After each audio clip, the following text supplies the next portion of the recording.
नौकरानी एक घर के लिए कितनी जरूरी होती है, आइए देखते हैं।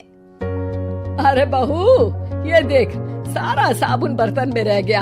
ये नौकरानी कोई काम नहीं करती, गंदा काम करके चली जाती है और ढेर सारा पैसा ले जाती है। अरे मम्मी जी, उसने तो साफ किया ही था। मेरे ही हाथ से इस ग्लास में सर्फ गिर गया था। अरे बस कर झूठी, उसे बचाने के लिए सारी जुगत लगा ले, लेकिन मैं तो इसे निकाल कर ही रहूंगी। हमारे जमाने में ना कोई नौकरानी थी और ना ही ये चिकने बर्तन। चूल्हे के जले बर्तनों को राख रगड़ कर साफ किया करती थी मैं। अरे माँ जी, मैं कहाँ बचा रही हूँ उसे। और वैसे भी आजकल नौकरानी जरूरत नहीं, स्टेटस सिंबल बन गया है।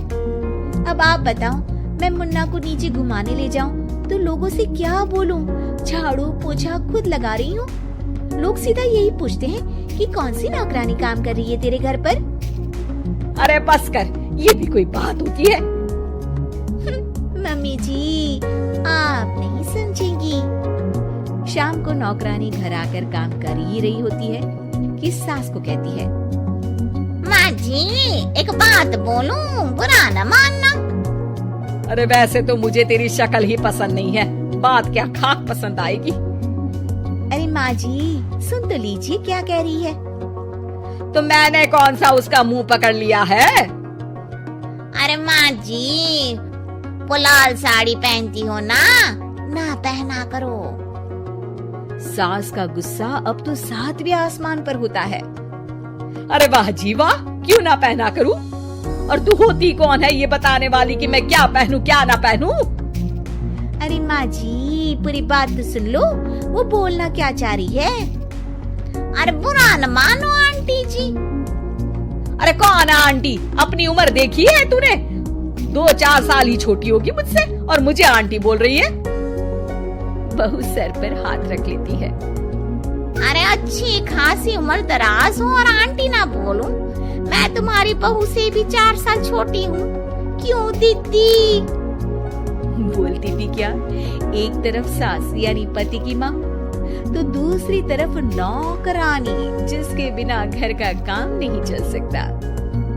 वो दरअसल माँ जी की शादी पे बहुत जल्दी हो गई थी ना। अच्छा ये झगड़ा छोड़ो, ये बताओ तुम माँ जी को लाल साड़ी पहनने से क्यों मना कर रही हो? वो ना, इनकी उम्र की सारी औरतें सोसाइटी में इनके लिए बात करती हैं कि तुम्हारी सास बुढ़ी घोड़ी लाल लगाम है। बहू को ये सुनकर गुस्सा आ जाता है। अरे वाह वाह, कौन बोलता है जी? खुद क्या है यहाँ की औरतें, बाल सफेद लेकिन टाइट जींस और कोई कुछ भी पहने। अरे पहनना हमारा निजी हक है, किसी को कुछ हक नहीं बनता कि वो मेरी सास के लिए कुछ बोले। मैं आज ही जाकर माँ जी के लिए लाल जींस लेकर आऊंगी, फिर देखो कोई क्या बोलता है।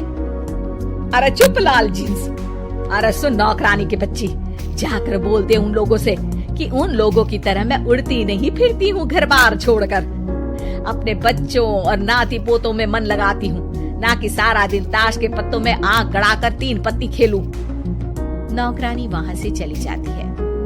वैसे बहू, नौकरानी के क्या फायदे हैं ये तो पता नहीं, लेकिन सबसे अच्छा तो ये कि पता चल जाता है कि कौन किसके लिए क्या बोल रहा है। सोसाइटी में तेरा नौकरानी रखने का इरादा बिल्कुल ठीक था। अगले दिन उन लोगों के घर की बेल बजती है। बहू दरवाजा खोलती है कि सामने कुछ औरतें खड़ी होती हैं। अरे बहू, कहाँ है तेरी सास? बुला जरा। अरे बहन जी, आप सारी एक साथ आइए आइए, कैसे आना हुआ? अरे 3 पत्ते खेलने आई हैं, क्यों खेलोगी? क्यों नहीं, वैसे भी बड़े दिन हो गए, एंटरटेनमेंट हुआ नहीं। बहू जा जाकर पकोड़े तो बना ला। अरे बस करिए, आगे कुछ पीछे कुछ। वैसे तो कहती है कि परिवार पर ध्यान देती है, हमारी तरह 3 पत्तियां नहीं खेलती। हमने कौन सा परिवार छोड़ दिया? सास सक पका जाती है।